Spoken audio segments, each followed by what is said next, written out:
नाजरीन, मैं हूँ फरियाल अंजुम अपने प्रोग्राम के साथ जिसका नाम है सेकंड ओपिनियन। नाजरीन, हर कोई अच्छा दिखना, अच्छा लगना और अच्छी ज़िंदगी गुजारना चाहता है और अच्छी ज़िंदगी गुजारने के लिए अच्छी सेहत का होना बहुत ज़रूरी है। अच्छी सेहत ना सिर्फ आपकी फ़िज़िकल, ना सिर्फ आपकी मेंटल, ना सिर्फ आपकी कार्डियो, बल्कि आपके अपीयरेंस पे भी डिपेंड करती है। और अच्छे अपीयरेंस के लिए आपके पास एक अच्छी स्किन का होना बहुत इम्पॉर्टेंट है। और अच्छी स्किन के लिए हम बहुत सारे ऐसे टोटके, ऐसे घरेलू मशवरे अपनी ज़िंदगी में इस्तेमाल करते हैं जो कि हमारे लिए बाज़-औक़ात मुफ़ीद होते हैं, लेकिन बाज़-औक़ात मुफ़ीद नहीं भी होते। आजकल जैसे यूट्यूब का ट्रेंड चल रहा है कि जिसने कोई एक्टिविटी देखी, कोई ट्रीटमेंट देखा, घर में अप्लाई कर लिया, अब वो उस हिसाब से उसने काम नहीं किया, उसका नेगेटिव इम्पैक्ट आया। तो हम जो हमारे प्रोग्राम में हम फोकस करेंगे इन्हीं मसाइल पे और आपको देंगे सही और मौसर मशवरे जिनसे कि आप अपनी स्किन को बहुत अच्छे से लुक आफ्टर कर सकते हैं। और इसी सिलसिले में हमारे साथ एक एक्सपर्ट मौजूद हैं जो कि एक एस्थेटिशियन है, होम्योपैथिक फिजिशियन है और ये बहुत टाइम से ये ब्यूटी प्रोसीजर्स और ब्यूटी अवेयरनेस लोगों में प्रोवाइड कर रही हैं। अस्सलाम वालेकुम डॉक्टर सुमेरा। वालेकुम अस्सलाम। कैसी हैं आप? अल्हम्दुलिल्लाह बिल्कुल ठीक। और सबसे पहले तो मैं आपका शुक्रिया अदा करना चाहूँगी कि आपने मुझे इनवाइट किया। Thank you so much. अच्छा नाजरीन, जैसा कि हमारी एक्सपर्ट से मिलके आपको अंदाज़ा हो गया होगा कि आज के इस शो में हम बात करने वाले हैं स्किन से रिलेटेड प्रॉब्लम्स पे। तो आज का जो हमारा टॉपिक है वो है अपनी स्किन की ब्यूटी को कैसे मेंटेन रखना है, how to maintain a beautiful skin. अपनी स्किन को कैसे मेंटेन रखना है रेगुलर लाइफ में। आप अगर वर्किंग हैं तो आपने एज ए वर्किंग लेडी अपनी स्किन को कैसे लुक आफ्टर करना है, स्टूडेंट हैं या हाउस वाइफ हैं, ऑल द वेज आप अपनी स्किन को कैसे बेहतर बना सकते हैं। तो मज़ीद किसी ताख़ीर के हम चलेंगे सवाल जवाब की तरफ, क्योंकि हमारे साथ एक्सपर्ट मौजूद हैं। तो आपको मैं बताती चलूँ, जो हमारा प्रोग्राम है इसके 3 सेगमेंट्स होते हैं और इन तीनों सेगमेंट्स में हम आपको बहुत मुफीद मशवरे फ़राहम करते हैं। हमारा जो पहला सेगमेंट है उसका नाम है एडवाइस। तो इस सेगमेंट में हम लेंगे, हमारी जो एक्सपर्ट मौजूद हैं हमारे साथ डॉक्टर सुमेरा, इनसे ब्यूटीफुल स्किन और हेल्दी स्किन के लिए मुफीद मशवरे, और हम इनसे जानेंगे कि अगर हम अपनी स्किन को कोई ट्रीटमेंट देते हैं या अपनी स्किन पे कोई ट्रीटमेंट लेते हैं तो उस बाज़ औक़ात ऐसा होता है कि ट्रीटमेंट लेते ही तो हमारी स्किन अच्छी हो जाती है, लेकिन हम उसका ख़याल रखना छोड़ देते हैं तो वो फिर उस तरह की नज़र नहीं आती। तो हम इनसे जानेंगे कि हम मेंटेनेंस को कैसे कंटिन्यू कर सकते हैं। तो डॉक्टर सुमेरा, मेरा पहला सवाल आपसे ये है कि अगर हम डेली लाइफ में, मतलब हम किसी प्रोसीजर पे नहीं जा रहे, हम किसी महंगे प्रोडक्ट्स पे नहीं जा रहे, हम डेली लाइफ में घर में रहते हुए अपनी स्किन को कैसे बेहतर बना सकते हैं? आपका सवाल काफ़ी अच्छा है क्योंकि इस हवाले से अवेयरनेस देना बहुत ज़्यादा ज़रूरी है। और अगर स्किन केयर की बात करें और स्किन एक रूटीन की बात करें तो सबसे पहले बात आती है कि आपकी स्किन प्रॉपर्ली क्लेंस हो, यानी कि क्लेंजिंग उसकी बहुत अच्छी होनी चाहिए।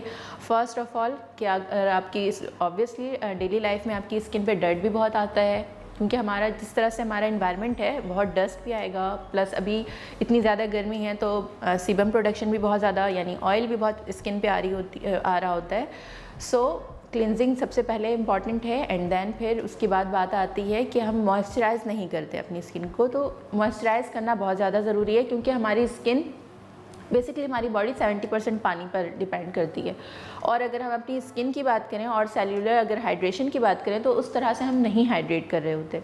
तो सबसे पहले तो मैं बात करूँगी कि पानी का इंटेक बहुत ज़्यादा ज़रूरी है और साथ में मॉइस्चराइजेशन यानी टॉपिकल भी ज़रूरी है और इंटरनल हाइड्रेशन भी ज़रूरी। एक नॉर्मल लेडी जो कि घर में रहती है, जॉब नहीं करती, उसके लिए वाटर रिक्वायरमेंट क्या होगी, और एक ख़ातून जो कि जॉब भी करती है या कोई एक यूनिवर्सिटी स्टूडेंट है तो उसके लिए डिफरेंस होगा। बहुत अच्छा सवाल आपका। डिफरेंस होगा। रीज़न इज़ दैट कि जो लेडी बहुत ज़्यादा, यानी जिनकी एक्टिविटीज़ बहुत ज़्यादा सन के अराउंड नहीं है या फिर घर पर है जहाँ पर बहुत ज़्यादा स्वेटिंग नहीं होती, किचन में भी स्वेटिंग होती है, सही है, तो पानी का intake at least 8 to 10 glass daily basis पर होना चाहिए। और जो वर्किंग लेडी जिनकी स्वेटिंग ज़्यादा होती है तो उनको चाहिए कि डिटॉक्स वाटर का भी इंटेक करें तो वो ज़्यादा बेहतर है, क्योंकि हम जब स्वेट कर रहे होते हैं तो हमारे इलेक्ट्रोलाइट्स जो है वो भी हमारी बॉडी से निकल रहे होते हैं। ना सिर्फ पानी बल्कि इलेक्ट्रोलाइट्स की भी डेफिशिएंसी हो जाती है। तो डिटॉक्स वाटर का इस्तेमाल करेंगी तो बहुत ज़्यादा अच्छा होगा, और 2-3 ग्लास एक्स्ट्रा भी अगर लें तो उसमें कोई बुराई नहीं है, कोई हर्ज नहीं है, इसका इस्तेमाल बेहतर होगा। 2 बातें हमने कर ली, और एक बात बहुत ज़्यादा इम्पॉर्टेंट जो हम इग्नोर कर जाते हैं या इसकी इम्पॉर्टेंस को समझते नहीं हैं, वो ये है कि सन ब्लॉक का इस्तेमाल हम नहीं कर रहे होते। तो सन ब्लॉक का इस्तेमाल बहुत ज़्यादा ब्रॉड स्पेक्ट्रम में इसका इस्तेमाल करना ज़रूरी है, यानी हर तरह के UVA रेज़, UVB रेज़ और जो सन की जो लाइट होती है, डायरेक्ट सनलाइट जो आ रही होती है, उससे भी प्रोटेक्ट करना खुद को बहुत ज़्यादा ज़रूरी है। तो एटलीस्ट 50 SPF 50 एटलीस्ट कह रही हूँ मैं, 90 या 100 इस तरह से SPF का इस्तेमाल करना ज़रूरी है। और इसका इस्तेमाल इस तरह से करेंगे कि जब आपको स्वेटिंग हो जाए तो उसका इस्तेमाल दोबारा रीअप्लाई करना ज़रूरी हो जाएगा। वैसे तो 2 घंटे के बाद रीअप्लाई करना ज़रूरी होता है, क्योंकि स्वेटिंग हो रही होती है या फिर उसके असरात ऑब्वियसली ख़त्म हो जाते हैं, कुछ वक्ती तौर पर उसका असर होता है, तो उसके बाद इस्तेमाल कर सकते हैं। और जो लोग ये समझते हैं कि हम तो बाहर नहीं जा रहे हैं तो सन की डायरेक्ट सनलाइट तो हमें नहीं लग रही है, तो सन ब्लॉक की क्या ज़रूरत है। इवन अगर आप अपने रूम में भी हैं और AC में भी हैं तो भी आपको सन ब्लॉक अप्लाई करने की ज़रूरत होती है। और वो लेडीज़ जो किचन में होती हैं उनको तो सन ब्लॉक लाजमी किचन में जाने से पहले लाजमी अप्लाई करना चाहिए, ताकि उनकी स्किन टैन ना हो और पिगमेंटेशंस ना हो। तो ये 3 चीज़ें आ गई कि सबसे पहले तो क्लिनजिंग इसकी होनी चाहिए, उसके बाद मॉइस्चराइजेशन और सन ब्लॉक। ये बिल्कुल बेसिक चीज़ें हैं जो कि आपको हर एक शख्स को, ना सिर्फ फीमेल्स बल्कि मेल्स को भी इस चीज़ पे काम करने की ज़रूरत है और इसे अप्लाई करने की अपनी रूटीन में ज़रूरत है। Very informative doctor Sumera. I am shock to know कि वाकई घर में भी सनस्क्रीन की ज़रूरत होती है, और हमारा परसेप्शन तो ये होता है कि घर में सनलाइट आएगी नहीं, तो लेकिन ये वाकई ये होता है ना कि हमें रेज से बचना ज़रूरी होता है। LED लाइट्स हमारी लाइफ में बहुत ज़्यादा है, हमारे घरों में बहुत ज़्यादा LED लाइट्स यूज़ हो रही है, इसका भी बहुत ज़्यादा हमारी स्किन पे असर होता है। एजिंग इसकी वजह से भी फास्ट होती है, तो इसके लिए भी हमें किस चीज़ की ज़रूरत होगी, SPF की ज़रूरत होगी। तो हमें उसको भी अप्लाई करने की ज़रूरत है। डायरेक्टली सनलाइट अगर नहीं भी आ रही होती है घर पर, तो यानी क्रॉस होने के बाद जिस तरह से क्रॉस वेंटिलेशन का जिक्र होता है, उसी तरह से लाइट्स तो आ रही होती हैं, रेज तो आ ही रही होती हैं, तो उसका इस्तेमाल भी। प्लस कुछ डिवाइसेस हैं, मोबाइल फ़ोन है, हर मोबाइल जो है अब तो फिर भी प्रोटेक्शन के साथ बहुत सारे मोबाइल्स वगैरह आ रहे हैं, बट उसके अलावा भी बहुत ज़्यादा हमें नीड होती है कि इन रेज से हम बचें ताकि हमारी स्किन हेल्दी रहे और एजिंग फास्ट ना हो। Wow, that's amazing. अच्छा, क्या इसमें कोई डिफरेंस होगा, लाइक इंडोर अगर हम हैं तो हमें कितने SPF की सनस्क्रीन लेनी है, आउटडोर हैं तो, या दोनों की रिक्वायरमेंट सेम है? देखें, अब ये बहुत ज़्यादा हेक्टिक हो जाएगा। हम सजेस्ट तो कर सकते हैं, लेकिन कोई भी एक लेमैन है ना, उसके लिए ये टेक्निकल चीज़ें समझना बहुत ज़्यादा मुश्किल होता है। तो अगर एज ब्यूटी कंसल्टेंट या एस्थेटिशियन मैं किसी की स्किन को एनालाइज करके बताती हूँ कि आपने ये यूज़ करना है, तो उसके लिए फिर वो चीज़ें यूज़ करना ईजी होगा। लेकिन अगर मैं कहूँगी इस वक्त आप ये इस्तेमाल करें, उस वक्त आप 3-4 किस्म की अगर मैं सन ब्लॉक से बता दूंगी, क्योंकि मॉइस्चराइजेशन की भी, स्किन की भी अलग अलग टाइप्स हैं। अगर ऑयली स्किन होगी तो हम उनसे जेल बेस्ड यानी मॉइस्चराइज़र का कहेंगे, तो इस तरह से लोगों के लिए मुश्किल हो जाएगा। तो इट्स बेटर कि आप जो बाहर जाते वक्त SPF यानी सन प्रोटेक्शन फैक्टर का वो यूज़ कर रहे हैं, सन ब्लॉक यूज़ कर रहे हैं, वही आप घर पे भी यूज़ कर लें। तो आप एटलीस्ट इतना बेसिक तो कर लें कि आपकी स्किन यानी हार्म ना हो। बिल्कुल, आपने बहुत अच्छी बात की, और हम अपने नाजरीन को बेसिक चीज़ें ही बताना चाह रहे हैं, क्योंकि ट्रीटमेंट्स तो बहुत सारे हैं, लेकिन वो ज़्यादा अच्छे लगते हैं जो आसानी से और बहुत हम जो है नॉर्मल हार्म से बचा सकें। तो मैं आप से सेकंड क्वेश्चन मेरा ये है कि अच्छा देखें, हमने डेली रूटीन में मेंटेन, मतलब आपने जो बातें की, मॉइस्चराइज कर लिया, क्लिनजिंग कर ली, बट बाज़ औक़ात ये होता है कि जैसे I myself is a working women, और जब मैं बाहर जाती हूँ तो मैं अपने रूटीन को उस तरह शेड्यूल मैनेज नहीं कर पाती। तो आप उन ख़वातीन के लिए क्या रिकमेंडेशन देंगी कि वो कौन सी ऐसी ट्रीटमेंट्स हैं मंथली या वीकली जो अपने शेड्यूल में वो रखें? देखें, एक वर्किंग लेडी को, एक या फिर जो स्टूडेंट है, यूनिवर्सिटी गोइंग है, कॉलेज गोइंग है, ऑब्वियसली उनके पास इतने असाइनमेंट्स होते हैं, इतना सारा वर्कलोड होता है कि फिर घर आने के बाद घर की रिस्पॉन्सिबिलिटीज़ भी होती हैं, बहुत सारी फीमेल्स के साथ ये होता है, तो वो अपनी सेल्फ केयर या स्किन रूटीन को फॉलो नहीं कर पा रही होती हैं, तो उसकी वजह से या फिर स्ट्रेस काम का ये भी होता है, प्लस सन एक्सपोजर भी डेली हो रहा होता है तो उसका भी असर होता है। तो इन तमाम चीज़ों को अगर हम बात करें कि थोड़ा सा हम दूर करने की कोशिश करें या अपनी स्किन को थोड़ा सा बचाने की कोशिश करें, बहुत सारे ऐसे ट्रीटमेंट्स, बहुत सारे ऐसे प्रोसीजर्स मौजूद हैं जो कि आपकी स्किन को एक दोबारा से यंगर यूथफुल स्किन देने के लिए मौजूद हैं। और इतनी सारी एडवांसमेंट के बाद अब अगर हम हाइड्रा फेशियल का जिक्र करें तो वो आपकी स्किन को प्रॉपरली हाइड्रेट यानी हाइड्रेशन प्रोवाइड करती है। इसके जो स्टेप्स, जितने स्टेप्स हैं 11 स्टेप्स हमारे पास जो मौजूद हैं, उसमें ये LED लाइट थेरेपी भी होती है, जिसकी वजह से जो आपको एक डलनेस आ जाती है आपकी स्किन पे, एक रफनेस आ जाती है, या फिर आपकी स्किन आपको ना प्लम्प या फिर सपल फील नहीं हो रही होती है, तो वो भी आपको प्रोवाइड करेगी। इसके अलावा जो उसके एक्सफोलिएशन इसमें आ रहा होता है। अच्छा, कुछ लोगों के साथ ये मसला होता है जो डेली बाहर जाने वाली फ़ीमेल्स होती हैं, उनको मेकअप भी अप्लाई या एटलीस्ट BB क्रीम और सनस्क्रीन तो अप्लाई करना ही होता है, तो स्किन हो जाती है क्लॉग, और क्लॉग होने की वजह से ब्रेकआउट्स होते हैं, वाइट हेड, ब्लैक हेड, ये चीज़ें प्रॉब्लम कर रही होती हैं। अब वो खुद एक्सफोलिएट तो नहीं कर पा रही होती उस तरह से, जिस तरह से इतना ज़्यादा कंजम्पशन, यानी आपकी बॉडी पे, आपकी स्किन पे इतना ज़्यादा वो हो चुका होता है, इम्प्योरिटीज़ आ चुकी होती हैं। अब वो अगर खुद से ट्राई भी करती हैं तो बहुत सारे यानी स्कार्स आना शुरू हो जाते हैं, क्योंकि स्किन डैमेज हो जाती है ऑब्वियसली बहुत ज़्यादा। अगर आप हार्शली करेंगे और वो नॉर्मली निकलते नहीं हैं, तो आपको एक प्रोफेशनल एक्सट्रैक्शन की, एक्सफोलिएशन की ज़रूरत पड़ती है।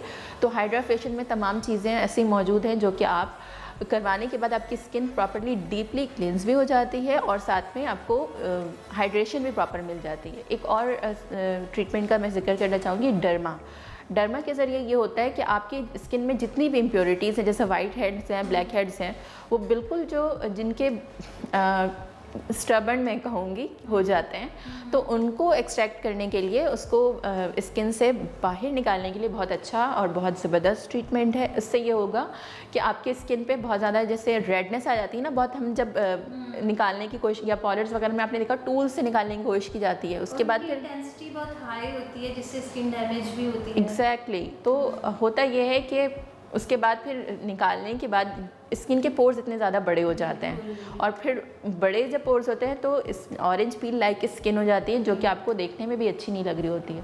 तो अगर आप डर्मा करवाते हैं तो उससे ये होगा कि आपके पोर्स इतने ज़्यादा यानी ख़राब नहीं होंगे और आपकी स्किन भी प्रॉपरली साफ़ हो जाएगी, इम्प्योरिटीज़ निकल जाएंगी। तो जब स्किन साफ़ होती है तो एक अलग रेडियंस फील होता है आपको, और एक ग्लो भी नज़र आ रहा होता है। तो ये, और आजकल ग्लो के लिए या कोरियन ग्लास स्किन अचीव करने के लिए टीनेजर्स, फीमेल यानी 40 इयर्स की फीमेल हो या फिर 14 इयर्स की कोई बच्ची हो, सबको ही कोरियन ग्लास स्किन चाहिए। उसके लिए बहुत सारी रेमेडीज़ भी कर रही होती हैं और बहुत सारी ट्रीटमेंट्स या क्रीम्स भी इस्तेमाल कर रही होती हैं। यहाँ मैं एक चीज़ ऐड करना चाहूँगी कि कोई फास्ट रिज़ल्ट हासिल करने के लिए आप मर्क्यूरी या फिर स्टेरॉइड वाली क्रीम को अवॉइड करें, ताकि आपकी स्किन डैमेज ना हो या एजिंग फास्ट ना हो या स्किन थिनिंग की तरफ ना जाए। ठीक है, वेरी इन्फॉर्मेटिव। अच्छा, आज के जो सेशन हमारा है उसका लास्ट क्वेश्चन मैं आपसे करना चाहूँगी कि देखिए, हमने ट्रीटमेंट्स ले ली, आपने बहुत मुफीद मशवरे दिए, जैसे हाइड्रा फेशियल आपने बताया, डर्मा बताया। अब ऑन द स्पॉट तो हमारी स्किन रिकवर हो गई, बट क्या होता है कि हम उसको लुक आफ्टर करना छोड़ देते हैं, और फिर क्या होता है कि वही सारे साइंस एंड सिम्टम्स जो स्किन डैमेज के होते हैं वो 15 डेज में तो उसको कैसे हम मेंटेन करें, क्योंकि ऑब्वियसली ये ट्रीटमेंट्स कॉस्टली होती हैं, और हर यानी आप ये क्या हर रोज़ भी नहीं करवाने वाली होती हैं। ऑब्वियसली आप 1 महीने बाद करवाएं, या अगर वर्किंग लेडी हैं तो हर 15 डेज़ में करवाएं, तो वो ज़्यादा बेहतर है। अब हर रोज़ तो नहीं करवा सकते, ना ही करवाने की हम रिकमेंड करते हैं। तो उसमें देखिए, सबसे पहले मैं अपनी पहली वाली बात को रिपीट करूँगी कि जब हम हाइड्रा फेशियल करते हैं या माइक्रो नीडलिंग की हम बात करते हैं रिंकल्स रिमूव करने के लिए, कोई भी इस तरह के जब हम वो लेते हैं तो डॉक्टर आपको प्रोवाइड करते हैं, उसी के अकॉर्डिंग आपको सीरम सप्लाई करने के लिए देते हैं और मेडिसिन्स भी बताते हैं।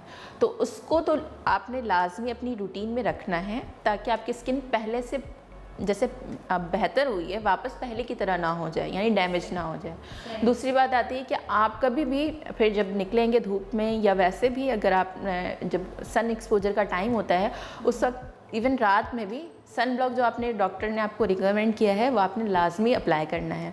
और फिर जो रूटीन होती है नॉर्मल यानी फेस वॉश की और मॉइस्चराइजेशन की, उसको फॉलो करें, देन आपको ज़्यादा हासिल करने की या परेशान होने की ज़रूरत नहीं होगी। बहुत शुक्रिया डॉक्टर सुमेरा, आपके मुफीद मशवरों से हमारे जो नाजरीन हैं वो यकीनन मुस्तफ़ीद होंगे। Thank you so much for having me.